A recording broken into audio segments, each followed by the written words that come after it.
Welcome to the 20th Century History series. All podcasts are released under a Creative Commons license and are free for non-commercial use. Each podcast is self-contained and does not require listening to previous episodes. The author is Kim Sonderborg, editor is Philip Bird, and the editor-in-chief is Dr. Liam Brown. All episodes are read by Kim Sonderborg.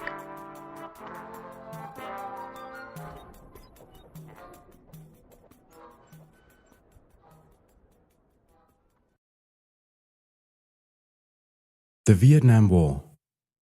Of the wars in the 20th century, the Vietnam War stands out as one of the most captivating and engrossing. It is certainly one of the most publicized, probably rivaled only by World War II. The Vietnam War took place from 1955 to 1975, although the actual fighting was well on the way in the early 1950s. It has been publicized through countless works of fiction and movies such as Oliver Stone's Platoon, Stanley Kubrick's Full Metal Jacket, and Francis Ford Coppola's Apocalypse Now. All in all, the Vietnam War has a prominent place in American and international history as the war which was not won. At its height in 1968, the USA and its allies had 536,000 soldiers stationed in Vietnam. 58,000 American soldiers died there, along with at least 3 times as many Vietnamese fighters and about 1 million civilians. After years of bombing, whole villages were reduced to massive craters, and the results of chemical weapons is still seen in children born deformed generations after the war ended. We will examine the causes, the cause, and the consequences of the Vietnam War.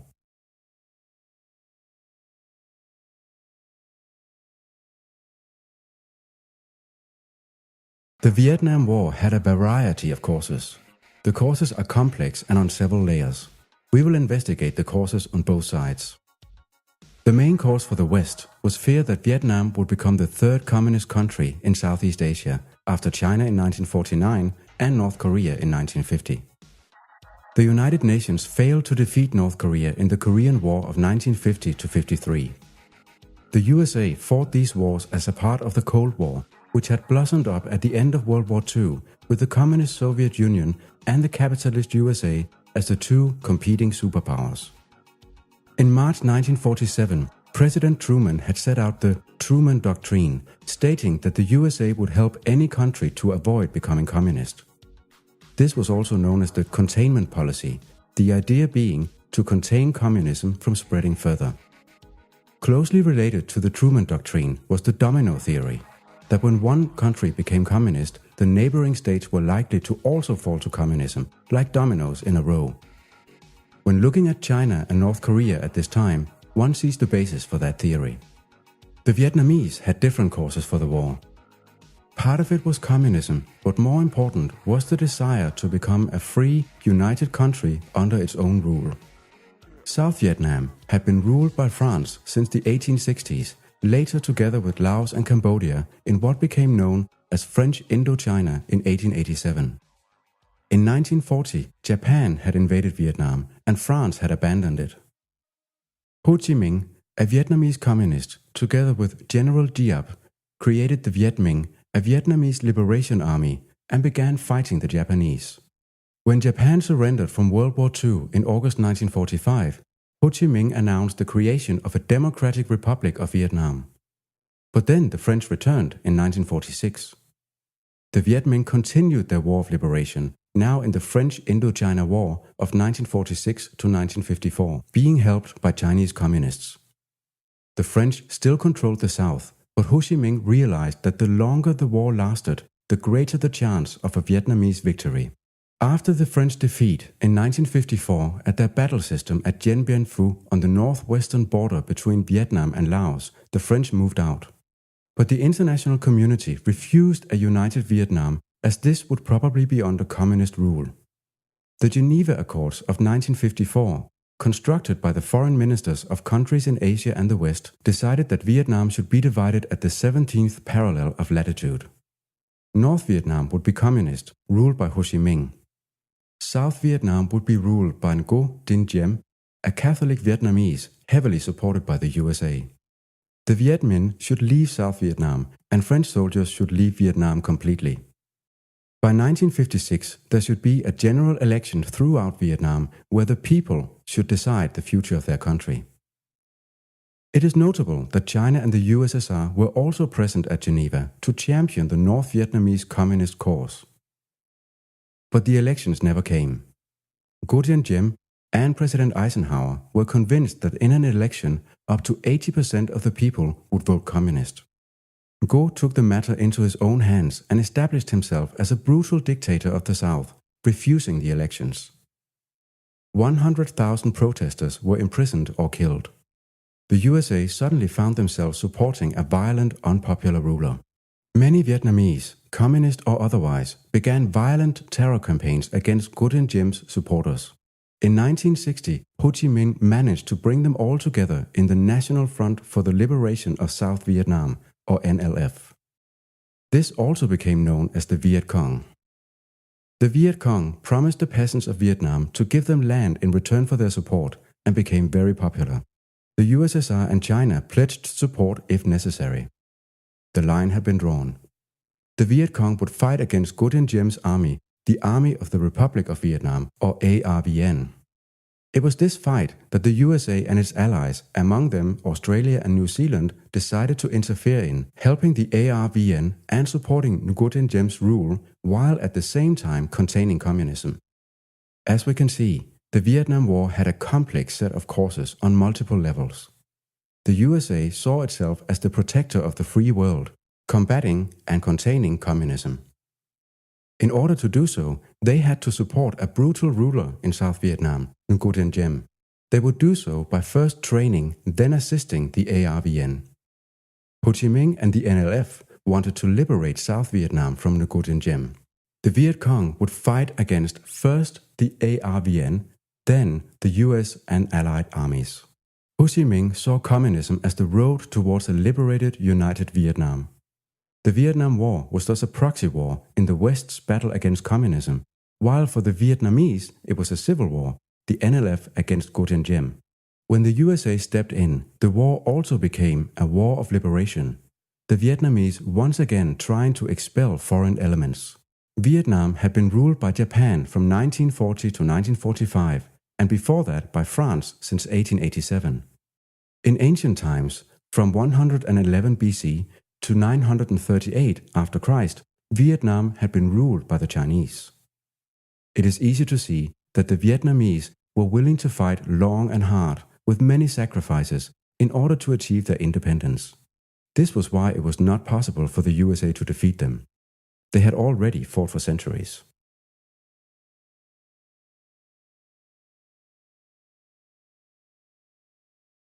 The course of the war was going to be long and taxing on both sides. The war has often been described as one with a large US military apparatus using the most modern technology, grenade launchers, bomber planes and helicopters, against a small, lesser developed, loose army of guerrilla fighters. The USA found it almost impossible to locate, let alone defeat this lesser army, and turned to using chemical weapons such as Agent Blue and Agent Orange in an attempt to destroy the vegetation and make the Viet Cong visible. Napalm was used to burn out villages and jungle patches, leaving the area devastated afterwards. The key problem for the Americans during the entire war was that the Viet Cong were almost impossible to find. They hid in the jungle and the countryside, often receiving support and recruiting new soldiers from the peasants. The fact that the South Vietnamese did not see the Vietnam War as a war against communism, but as a war of liberation from the American so-called helpers, was what drove the whole war into the morass it became. The Americans attempted several strategies in order to combat the North Vietnamese Viet Cong, but they ended up hurting the entire population. Initially, the USA only wanted to support the ARVN in fighting their own war against the Viet Cong. In 1961, US President Kennedy sent money to South Vietnam along with 100 advisors who were supposed to train the Vietnamese. In 1962, the number of advisors had risen to 12,000 and the year after to 15,000. The strategy implemented was one of liberation of the general population. The strategic hamlets policy was an attempt to isolate the Viet Cong from the population. Whole villages were moved into these strategic hamlets or safe villages where they were protected by barbed wire and military guards. The policy failed. The Vietnamese peasants resented being moved from their ancestral lands, and many actually escaped to join the Viet Cong. For the USA, the Vietnam War became official in 1964 when Vietnamese torpedo boats in the Gulf of Tonkin are said to have fired torpedoes against American warships. This prompted the Gulf of Tonkin Resolution, in which the US Congress empowered the new American president, Lyndon B. Johnson, to do whatever was necessary to defeat the Vietnamese. In 1965, the USA could therefore begin two much more direct military strategies. The first one, search and destroy, consisted of having US Marines patrolling the jungles and countryside, finding the Viet Cong and then destroying them. This policy is the one we see illustrated in movies such as Platoon, where American soldiers patrol the jungle only to find that it was impossible to distinguish Viet Cong guerrilla soldiers from the ordinary population. The Viet Cong would hide among the population or in underground networks dug around towns and villages. Around the city of Saigon, there were 200 miles of tunnels. The frustration of the American soldiers led to violence against the villagers, which only served to increase their support for the communists. The strategy can therefore be described as a downward spiral for the American soldiers. The strategy of the Viet Cong was that of using guerrilla warfare tactics against the American soldiers and the ARVN. Guerrilla warfare is when small groups of soldiers are able to ambush or use surprise attacks. After a quick attack, the larger enemy would be surprised, confused, and vulnerable, and the Viet Cong could retreat back into the jungle. The VC groups were organized so that each group knew as little as possible about the next. In this way, they could not give away many military secrets. They received supplies through the Ho Chi Minh Trail, a network of paths and jungle roads running through the neighboring country of Cambodia, all the way from Hanoi in the north to Saigon in the very south. Apart from surprise attacks, one well-used Viet Cong guerrilla tactic was that of booby-trapping areas where enemy soldiers might patrol. Holes with sharpened, pointed bamboo spears were dug in jungle paths, and small anti-personnel mines supplied from China, or stolen from American depots, would blow off a man's foot, and tripwires on land and in the rivers would set off mines or hand grenades. One efficient VC tactic was to line the ditches into a VC village with explosive wires. When an American platoon patrols in single file and is fired upon, the soldiers are trained to jump into the ditches for cover. In one blow, a whole platoon could thus be eliminated. Search and destroy was supported by aircraft, which provides one of the most telling images of the Vietnam War.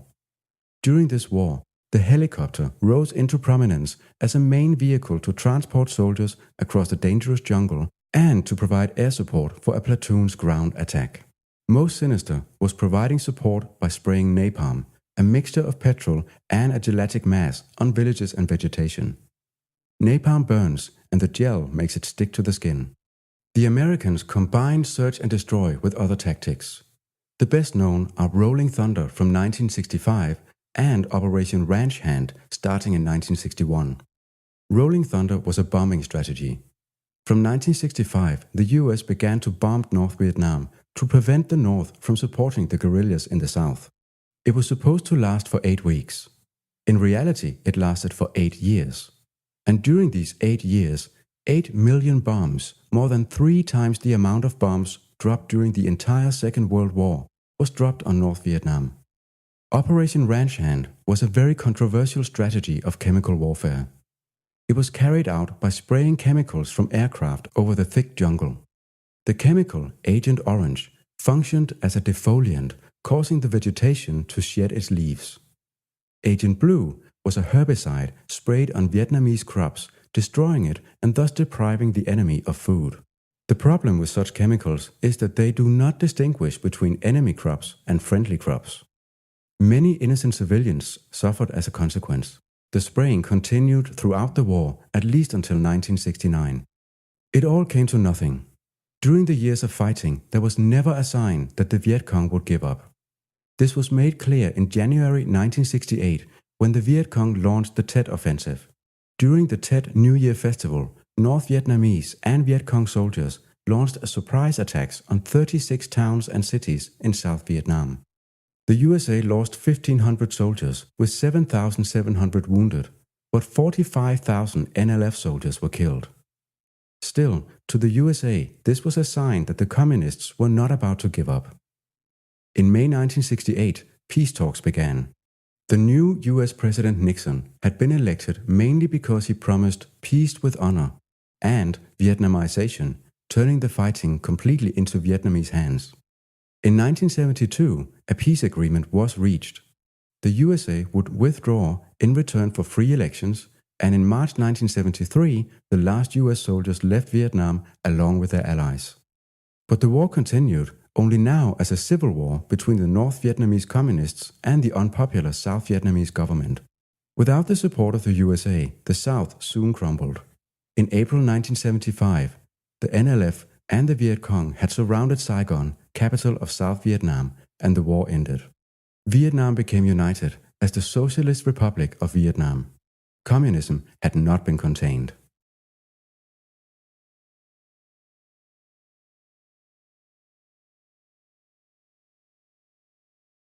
What were the consequences of the war?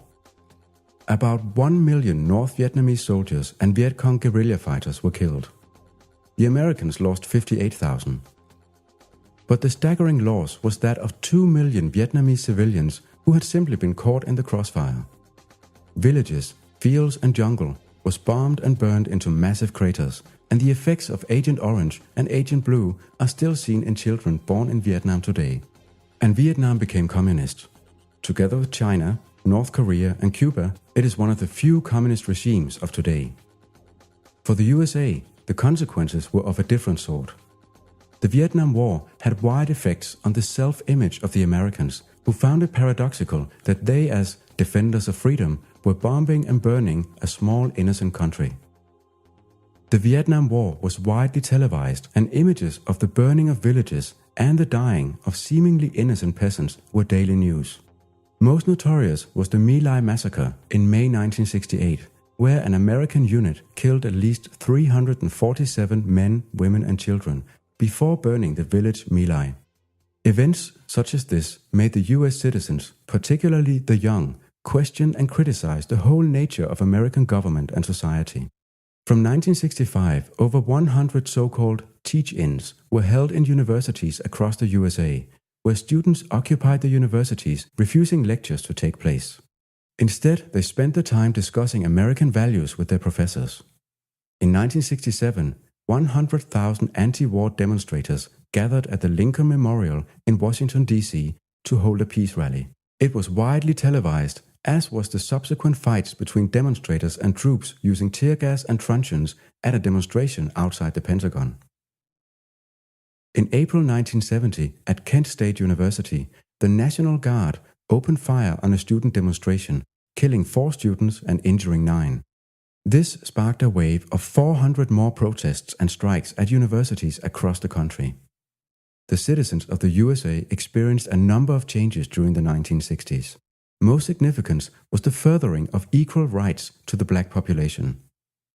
The civil rights movement gathered support also through the paradox of black men being drafted as soldiers to fight for freedom in a country far away while not enjoying that freedom themselves at home.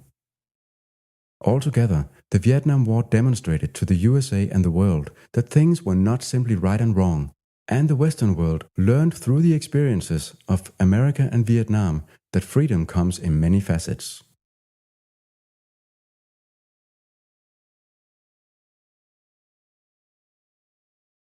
In conclusion, we can see that the Vietnam War was a long struggle between groups of people with different aims and different philosophies. The USA went into war to fight and contain communism, earnestly believing that that was what the Vietnamese wanted. For the Vietnamese, though, the entry of the USA was seen as the continuation of a foreign invasion which had been taking place already for decades. The USA found itself in the peculiar situation of fighting a war against an inferior force, yet not being able to win. At the same time, the USA was trapped. Had the Americans stepped out of the Vietnam War too soon, it would have been seen as a victory for communism, and the Domino Theory might very well have come into effect. the USA and the West could not afford Southeast Asia becoming communist. It would have meant closing off a third of the earth for free movement and trade. There was no way out. This concludes this episode of the 20th Century Histories Series podcast. Music for the intro and outro was made by Andrea LaRose, while the music in this episode was made by Border Run. To download more of these podcasts or to leave a comment, please visit www.historypodcast.net. Thank you for listening.